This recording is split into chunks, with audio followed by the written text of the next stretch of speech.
ये जो पसंदीदा प्रधानमंत्री कौन 43%, वो भी 2 बार के टर्म के बाद, और अभी 2023 की बात ये हो रही है। इसको आप किस तरीके से देखते हैं इस 43% को? बहुत साफ है, 2019 के आंकड़ों से आपने इसकी तुलना की और ये साफ दिखाई पड़ता है। और अगर हम पीछे भी अगर के आंकड़ों को भी अगर देखते, उनकी पॉपुलैरिटी में कोई गिरावट नहीं है। प्रधानमंत्री नरेंद्र मोदी की पॉपुलैरिटी में कोई गिरावट नहीं है। भले ही बीजेपी कर्नाटक का चुनाव हार जाए, इसके पहले हिमाचल का चुनाव बीजेपी हार गई, लेकिन प्रधानमंत्री की पॉपुलैरिटी गिर नहीं रही है। जिस बात का जिक्र आपने किया दर्शकों के बीच के लिए, वो जरूरी है बताना।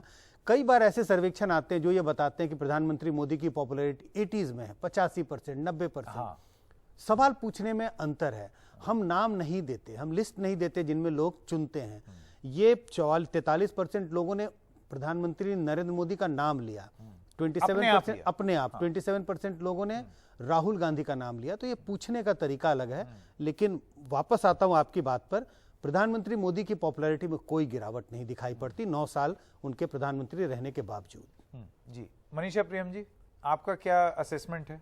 नहीं, इसमें तो कोई दो राय नहीं है कि 1% का इधर उधर होना कोई बहुत मायने नहीं रखता है। ये लगभग वैसा ही है जैसे था। और जब कारणों को अगर आप देखिएगा तो 2 चीजें, विकास को 20% और नीतियों को यदि जोड़ दीजिए तो ज्यादा लोग एक ठोस कारण से उस प्रधानमंत्री को पसंद करते हैं, नरेंद्र मोदी जी को। 20 और 11 अगर जोड़ दो 30-31% जो है उसके पास एक कारण भी है कि क्यों पसंद करते हैं।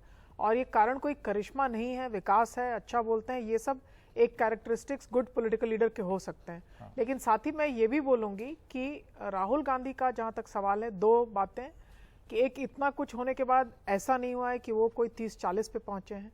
लेकिन उसी फिगर को अगर दूसरे तरफ से देखा जाए तो बिना कोई मंत्री हुए, बिना किसी चुनाव को खुद वो लीड नहीं करते, वो कैंपेन करते हैं पार्टी के लिए।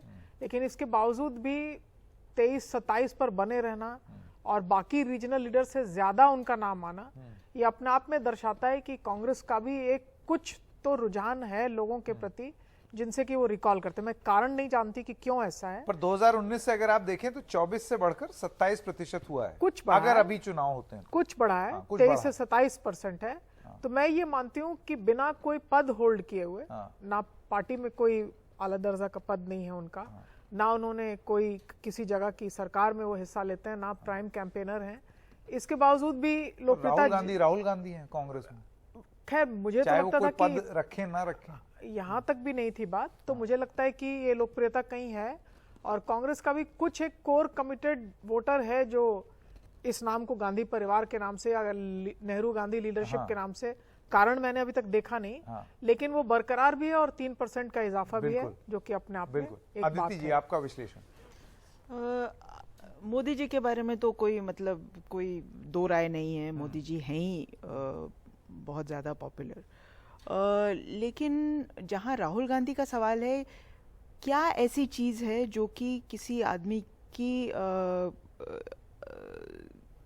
इमेज को एनहांस करती है? तो हमने देखा कि सोनिया गांधी ने जब पद त्याग दिया तो उसके बाद वो एक तरह से एक भारत माता जगत माता टाइप उनका स्टेचर हो गया। ये जानना ज़रूरी है कि राहुल गांधी में की पॉपुलैरिटी में ये जो 2-3% का फ़र्क है, ये कब हुआ? तब जब उदयपुर का चिंतन शिविर नहीं हुआ था, या उसके बाद जबकि कांग्रेस ने ये फैसला किया कि हम चुनाव करवाएंगे और एक तरह से परिवार, गांधी परिवार उन चुनावों से दूर रहेगा। तो ये चीज़ एक हमको लगा कि एक इंटरेस्टिंग चीज़ है कि एग्जैक्टली कब लोगों का मूड बदला और कब लोगों ने ये सोचा कि हाँ, राहुल गांधी भी कुछ हैं। बिल्कुल। और एक चीज और संजय सिंह जी, जो मैं इस सर्वेक्षण में अभी तक देख रहा हूं, आगे हम और आंकड़े भी दिखाएंगे, लेकिन आप ये देखिए कि ये भले ही 10 से 19 मई के बीच में हुआ हो, लेकिन जो रिप्रेजेंटेटिव सैंपल की बात अभी प्रोफेसर कुमार कर रहे थे वो यहां देखने को मिलता है। ऐसा नहीं है कि कर्नाटक की खुमारी में लोगों का ओपिनियन नेशनल पर्सपेक्टिव से हट गया हो, क्योंकि अगर आप नेशनल पर्सपेक्टिव में देखें तो नरेंद्र मोदी अगर 2019 में 44% पॉपुलर थे तो 2023 में 43% है, यानी कि वो जैसा कि अभी बता रहे थे प्रोफेसर कुमार, वो रिकॉर्ड अभी भी वही है। राहुल गांधी 24 से 27 के आसपास आए, तो ऐसा नहीं है कि कर्नाटक की जीत की खुमारी में लोग एक तरफ झूल गए हो। तो ये डिस्टिंक्शन लोगों ने किया है नेशनल और स्टेट इलेक्शन। संकेत क्या होता है कि जो एनालिस्ट या कई राइटर्स होते हैं ना, वो इस तरह से कहते हैं कि कर्नाटक हो गया तो पूरा देश का जो नतीजा होगा वो बदल जाएगा। ग्राउंड पे ऐसा नहीं होता, कोई बगल वाले स्टेट को इम्पैक्ट नहीं करता। पिछला जब राजस्थान का चुनाव था और मैं राजस्थान कवर करने गया हुआ था, उस समय मैंने ये लिखा था कि राजस्थान बिल्कुल बीजेपी हार रही है, लेकिन कम 2019 का जब चुनाव होगा तो बीजेपी का पिछला जो परफॉर्मेंस था 25 में 25, वो परफॉर्मेंस रिपीट हो जाएगा मोदी को लेकर के। ऑफ कोर्स नंबर भी मोदी के जाने से वो बढ़े थे जहां नीचे वो थी। दूसरी चीज है कि एनालाइज किया हुआ कि किस किस कारण से वो है।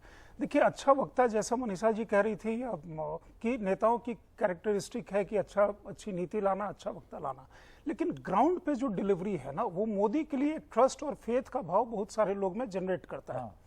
तो इसलिए उनकी जो पॉपुलैरिटी जहां है वहां है। और पता नहीं 1 साल के बाद चुनाव होंगे, मतलब इस समय हम लोग नतीजों के बारे में अगले साल बात कर रहे होंगे, जब आज के दिन बैठे होंगे, आज के आसपास 1-2 दिन आगे पीछे बैठे होंगे।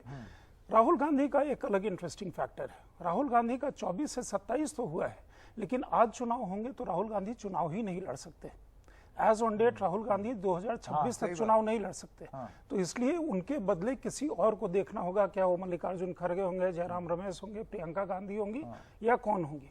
इसमें एक और बहुत इंटरेस्टिंग, अदालत से रिलीफ अगर ले आए तो ले आए तब, इसलिए मैंने एज ऑन नाउ कहा, एज ऑन नाउ कहा। दूसरा है कि एक बहुत इंटरेस्टिंग चीज है जिसका जिक्र होना चाहिए। नीतीश कुमार, जिनको बहुतायत लोग मान रहे हैं कि वो स्वयं अपने आप को प्राइम मिनिस्ट्रियल कैंडिडेट, मतलब दिल में आकांक्षा है, उनके सपोर्टर्स का है, वो 1% है। और अखिलेश यादव वो 4% पे है। ये एक बहुत इंटरेस्टिंग, अखिलेश यादव 3 पर है, अरविंद केजरीवाल 4 पर। अरविंद केजरीवाल 4 पे हैं, अखिलेश यादव 3 पे हैं। तो नीतीश कुमार के लिए ये अच्छा समाचार नहीं है, नीतीश कुमार के जो सपोर्टर्स हैं। अब एक कारण ये भी हो सकता है कि अखिलेश यादव 80 सीट पे चुनाव लड़ेंगे, नीतीश कुमार पता नहीं 40 में 10 पे लड़ पाए, 7-6 पार्टियों के गठबंधन में वो क्या होगा। लेकिन ये उसका एक CSDS सर्वे का एक इंटरेस्टिंग फैक्टर है कि सबसे बड़े जो इंटरलोक्यूटर हैं उनका कहां। आइए तो अगला ग्राफिक जो है, जो अगला सेट जो हम चलाने वाले हैं, उसमें इसका जवाब शायद आपको संजय सिंह जी कुछ मिलेगा कि मोदी का चैलेंजर कौन है, चुनौती कौन दे सकता है मोदी। तो 2024 में मोदी का चैलेंजर कौन। और यहां पर भी हम प्रोफेसर कुमार पीछे से चलेंगे, थोड़ा सस्पेंस बिल्डअप किया जाए। तो 12% लोग इस देश में जो सर्वे जिन्होंने लिया उन्होंने कहा हमें नहीं मालूम, कोई भी नहीं है चैलेंजर। ऐसे भी लोग हैं 9%। 25% जो है वो और अलग अलग नेता को। और यहां पर भी हम आपको बता दें कि यहां पर भी प्रोफेसर कुमार इस सर्वे में किसी का नाम नहीं दिया, अपने आप ही लोगों ने किया। 4% लोग ममता बनर्जी को मुख्य चैलेंजर मानते हैं, 5% अखिलेश यादव को चैलेंजर मानते हैं, 11% अरविंद केजरीवाल को मानते हैं, और 34% लोगों को लगता है कि राहुल गांधी, प्रोफेसर कुमार, मोदी के चैलेंजर। अब मैं आपसे यह जानना चाहता हूं, आइए पहले कुछ और आंकड़े दिखा दें, उसके बाद बात करेंगे। राहुल गांधी लोगों को कैसे लगते हैं ये भी जान लें, क्योंकि वो मेन चैलेंजर वही है 34% पर। तो हमेशा से पसंद वाली कैटेगरी 26% लोगों की। लेकिन ये जो अगला आंकड़ा है ये बड़ा रोचक है। भारत जोड़ो यात्रा के बाद जो वो पसंद आने लगे, ऐसे 15% लोग हैं, यानी कि उन्होंने 15% ऐड किया। 16% उनको पसंद नहीं करते, ना अच्छे ना बुरे, यानी कि मेरा कोई ओपिनियन नहीं है, ऐसे 27% लोग, और 16% ने जवाब ही नहीं दिया। तो ये राहुल गांधी पर और विपक्ष के बारे में एक बात हो गई। प्रोफेसर कुमार, इन आंकड़ों पर आप, ये जब आंकड़े आए तो इनको आप किस तरीके से देखते हैं? क्या ये मान लिया था या माना जाना चाहिए कि मेन चैलेंजर अभी भी कांग्रेस ही है जो दिख रहा है इसमें? बिल्कुल, आंकड़ों के साथ अगर आप जाएं संकेत, तो साफ दिखाई पड़ रहा है कि अभी हम आगे बात करेंगे और आंकड़ों पर, लेकिन इन आंकड़ों से तो बहुत साफ दिखता है अगर कोई प्रधानमंत्री मोदी के पॉपुलैरिटी के करीब है, हालांकि फासला बहुत बड़ा है, तो राहुल गांधी हैं। और जो दूसरा सवाल है कि किसे जनता प्रधानमंत्री मोदी के चैलेंजर के रूप में देखती है, उसमें भी जवाब राहुल गांधी है, स्पष्ट जवाब है 34%। दूसरे नेता उनके कहीं भी करीब खड़े दिखाई नहीं पड़ते। संदेश बहुत साफ है, Rahul Gandhi is seen as the biggest challenger to Modi. जी, तो मोदी की लोकप्रियता 43% पर है। राहुल गांधी मुख्य रूप से उनको चुनौती दे सकते हैं, ऐसा 34% लोग मानते हैं। लेकिन फासला बहुत बड़ा है। हाँ। क्योंकि हम जिन दो सवालों की आप तुलना कर रहे हैं, हाँ। वो अलग अलग सवाल अलग-अलग हैं। सवाल। आप तुलना करें 43 और 27 से, हाँ। वहां पे फासला अभी भी बहुत बड़ा है। हाँ। प्रधानमंत्री मोदी सबसे पॉपुलर है, सेकेंड पॉपुलर राहुल गांधी, लेकिन दोनों की पॉपुलैरिटी में फासला अभी भी काफी लंबा है। बिल्कुल। मनीषा प्रियम जी। देखिए, दो तरह से अगर आप 43% और 27 को देखें तो लगता है अच्छा एक तरह की लड़ाई है, लेकिन जो दो छल्ले आपने दिखाए वो दो छल्लों को तरीके से देखा जा सकता है। जो आंकड़े आपने नगण्य दिखाए पहले की पसंदीदा पीएम कौन, उसमें 10% से नीचे ये बड़े नेता लोग हैं, कद्दावर नेता हैं। इन्होंने राज्य का जो अरीना है, ममता बनर्जी ने भी हराया है, अरविंद केजरीवाल ने भी भाजपा को हराया है, अखिलेश ने अच्छा प्रदर्शन किया लेकिन हराया नहीं है, नीतीश कुमार की कोई और वीटो पॉलिटिक्स की राजनीति रही है लेकिन वो छकाते रहे हैं। एक तरह से छकाने वाला काम उन्होंने किया है। तो ये सब आप देखिए कि कहीं ना कहीं आपको ये दिखा रहा है कि ये क्षेत्रीय नेता हैं और चैलेंजर के रूप में राष्ट्र भी इनको परसीव नहीं करता है। ये अपने अपने इलाके के दिग्गज हैं। तो इस पूरी बात से लेकर के अब विपक्ष के सामने जो सबसे बड़ी चुनौती है वो ये है कि एक तरफ उसी तराजू में उनको एक किसी को लेना पड़ेगा जिनका कि नाम आज राहुल गांधी जी है, जिनकी एक राष्ट्रीय छवि है, लेकिन बाकी वो सब जो हैं वो राज्यवर छवि वाले लोग हैं। तो ये अलग अलग टाइप के, ये A+B+C+D नहीं है, ये अलग अलग टाइप की बैटल्स हैं। और क्या ये संभव दिखता है आपको ये दूसरे वाले छल्ले से कि एक राष्ट्रीय छवि का जो कि मोदी के मुकाबले का नेता नहीं है, लेकिन कई और राज्यवर छिटपुट लड़ाइयां जो हैं, इनसे आप चाहते हैं कि 43-44 वाला जो आंकड़ा है उससे हम दमदार लड़ाई जो है वो भेद दें।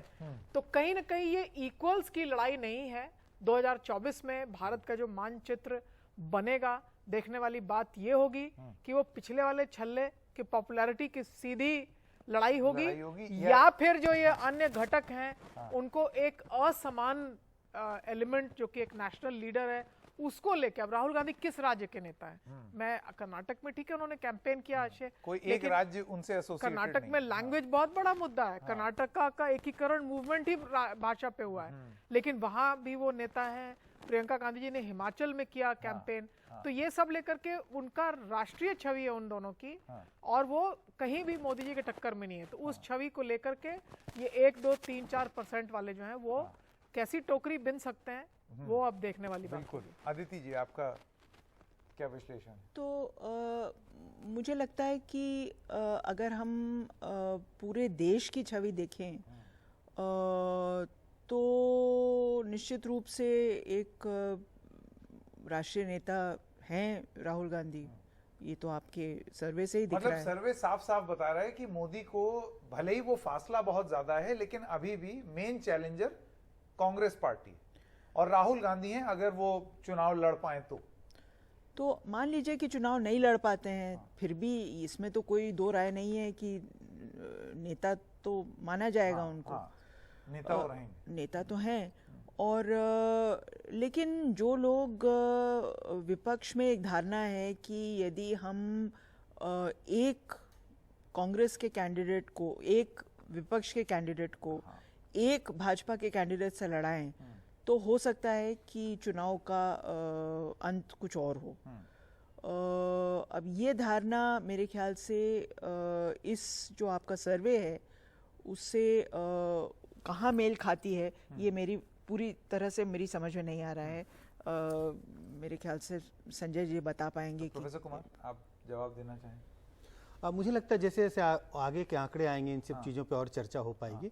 लेकिन ये बात स्पष्ट है, जो हम राहुल गांधी और नरेंद्र मोदी की जो भी चर्चा कर रहे हैं, तो वो आंकड़े तो बहुत साफ बता रहे हैं कि अगर राष्ट्रीय स्तर पर अगर कोई चैलेंजर प्रधानमंत्री नरेंद्र मोदी के हैं तो वो है राहुल गांधी। और इसी के लिए कांग्रेस बैकसीट नहीं ले सकती 2024 के चुनाव में। विपक्षी पार्टियां जितना भी कहें कि आप गठबंधन करें लेकिन आप बैकसीट लें, ऐसी स्थिति होती हुई दिखाई नहीं पड़ती। नहीं रही है। बिल्कुल जी, मैं एक छोटी सी बात जोड़ दूं कि देखिए ये सब कुछ जो है अंत में एक नागरिक देखेगा। अब नागरिक से जब पूछा जाएगा कि 2024 में आप राष्ट्र बनाएंगे कि राज्य, आपका घेरा कौन सा होगा, तब आप देखेंगे कि वो एक विस्तृत छवि वाली बात जो है ये अब मैसेजिंग से बड़ा स्पष्ट लोगों में भी हो चुका है। तो कहीं ना कहीं एक बैटल ऑफ अनइक्वल्स तो है, चाहे आप एक कैंडिडेट खड़ा कर दीजिए, अनेक के भी बहुत लोग, मैं बिहार में थी, बहुत लोगों को नहीं आप इतने वोट कटुआ कोई सीट में लगा दीजिए, वो इसका काट ले जाएगा उसका, तो सब अपनी अपनी गणित करने में लगे हुए हैं। हाँ। लेकिन जो बात है कि जब सीधा सीधा नागरिकों को ये मैसेज दिया जाएगा कि देखिए आपने अपने राज्य की छवि जैसे चाहिए वैसे बनाई, अब इस बार राष्ट्र का सवाल है, तो इस तरह के स्पष्ट मैसेजिंग पे क्या जवाब? बिल्कुल। संजय सिंह जी, आपको लगता है कि ये सब अब तक के आंकड़े देख करके, आगे अभी और भी कहानी है, लेकिन अब तक के आंकड़े देख करके ये बात स्पष्ट हो रही है कि जो यूनाइटेड ऑपोजिशन की बात हो रही है, वो यूनाइटेड ऑपोजिशन आप बिना कांग्रेस या गैर कांग्रेस नहीं देख सकते उसको। ये आंकड़े वही बता रहे हैं जो अभी प्रोफेसर कुमार भी बता रहे थे, कांग्रेस वो भूमिका निभाती है। राहुल गांधी को आप एक सेकंड के लिए साइड भी कर दें, कांग्रेस की अगर बात करें, लेकिन ये जो ऑपोजिशन है, ऑपोजिशन यूनिटी का जो पूरा कार्रवाई चल रही है, ये एक अरिथमेटिक एक्सरसाइज होने के बजाय एक केमिस्ट्री की एक्सरसाइज होनी चाहिए कि आपके मन मिले। देखिए संकेत, आप जो कह रहे हैं 2% 4% मिला के नहीं होगा। सही कह रहे हैं। कांग्रेस एक थर्ड फ्रंट की बात तो अब कोई नहीं बोलता है। पिछले चुनाव तक भी थोड़ा सा एक और नेशनल फ्रंट की बात हुई थी।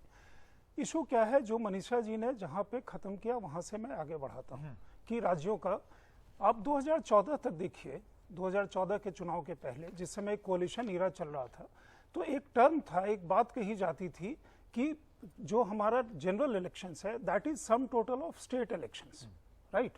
तो और कहते थे कि कोई भी जो कॉन्सिलिएशन की राजनीति होगी, कन्फ्रंटेशन की इस देश में राजनीति नहीं होगी। 2014 के बाद हमने जो देखा 2014 में, 2019 में, वो एक मैसिव चेंज देखा। अगर आप कर्नाटक का भी, चूंकि लास्ट इलेक्शन वहां है, और कर्नाटक में आप देखिए तो जनता ने एक जिसको जिताया भरपूर जिताया, जितने भी चुनाव आप देख लीजिए, कहीं भी जनता जिसको जिता रही उसे भरपूर जिता रही। कोलिशन कहीं कहीं छिटपुट जगहों पे छोटे स्टेट्स में ही आ रहा है। तो नेशनल अगर उसको आप ट्रांसलेट करेंगे किसी भी समय, जैसा पिछले 2 इलेक्शन में हमने देखा है, तो वो वाला जो सिचुएशन है कि हमें चाहिए तो मजबूत सरकार चाहिए, स्थिर सरकार चाहिए, चाहे जो प्रोवाइड करे उस मामले में मतलब वो सीधा बेनिफिट बीजेपी को चला जाता है। दूसरी चीज जो है कि ये जब sum total of state elections की बात होती है तो उसके साथ कंपल्शन ऑफ कोलिशन पॉलिटिक्स की जो मजबूरियां हैं, कोलिशन की मजबूरियां, वो भी सामने आती है, जिसमें पॉलिसी पैरालिसिस का एक दौर था। दूसरा है कि वंस कंस्टिट्यूएंसी वन कैंडिडेट। अब इस पे थोड़ा सा आप देख लीजिए, दिल्ली में जो लेटेस्ट घटना है वो ऑर्डिनेंस के बाद अरविंद केजरीवाल सबको मिलाने चले हैं। कल नीतीश कुमार उनके इंटरलोक्यूटर होकर के काम कर रहे हैं, जो कल वो गए मिलने। अब देखिए कांग्रेस ने कल दिन में वहां से इस तरह के संकेत आए कि ऑर्डिनेंस को सपोर्ट कर रहे हैं। शाम होते होते ये आ गया कि नहीं अभी हम कुछ भी नहीं कर रहे, हम अपने स्टेट और आज तो कड़ा स्टेटमेंट दे दिया अजय माकन ने और प्रताप सिंह बाजवा ने बहुत ही स्ट्रांग स्टेटमेंट दिया। तो वो देख लीजिए, आपका वो उसमें चले जाइए। आपको लगता है कि बंगाल में जहां कांग्रेस एक सीट इस बार जीत गई है, ममता बनर्जी ने कहा कि कर्नाटक में हम आपको सपोर्ट कर देंगे, and practically she said lay off from Bengal. यह संभव है कि तीनों पार्टियां एक साथ आएंगी, हो सकता है संभव है। 2019 में हमने सपा बसपा का कोलिशन, जो अनथिंकेबल कोलिशन था, वो नहीं, लेकिन बात यहाँ यही हो रही है ना कि अगर आप हराना चाहते हैं, अगर आपका मकसद मोदी को हराना है, तो ऐसे में आप अपने आप से लड़ाई नहीं लड़ सकते। ये जो बात कही जा रही है कि कांग्रेस बैक सीट ले ले। संकेत आप स्टेट जरा देख लीजिए कि कौन से स्टेट हैं जहां नवीन पटनायक उड़ीसा में बहुत स्ट्रांग हैं, ठीक है। आपका अगर आप आंध्रा चले जाएं, जहां जिसके कारण कांग्रेस को 2004 और 2009 तेलंगाना चले जाएं, वहां आपके साथ नहीं है। आपके साथ एक स्ट्रांग स्टेट है, वो है तमिलनाडु, राइट। उसके बाद के स्टेट जो हैं, जैसे हेमंत सोरेन आपके साथ में है। बच गई बात की कोलिशन कांग्रेस लीड करेगी, कांग्रेस की इच्छा है। राहुल गांधी मतलब वो चाहते हैं कि राहुल गांधी का ये खत्म हो जाए, क्या होगा मुझे नहीं पता। फिर वायनाड से कौन लड़ेगा, वो भी चीज है। अमेठी में क्या, तो आप भी वही बात कर रहे हैं कि अरिथमेटिक नहीं, केमिस्ट्री, ये अभी ना अरिथमेटिक, देखिए अरिथमेटिक केमिस्ट्री वो तो है, वो जो 9% भी कह रहे हैं ना कि सामने कोई नहीं है। बाकी है कि चुनाव आएगा या अब हम चुनावी साल में प्रवेश कर रहे हैं, इसके बाद 6 स्टेट इलेक्शन होंगे, तो ये चीजें आएंगी। सामने लड़ाई होती है तो अच्छा लगता है जी।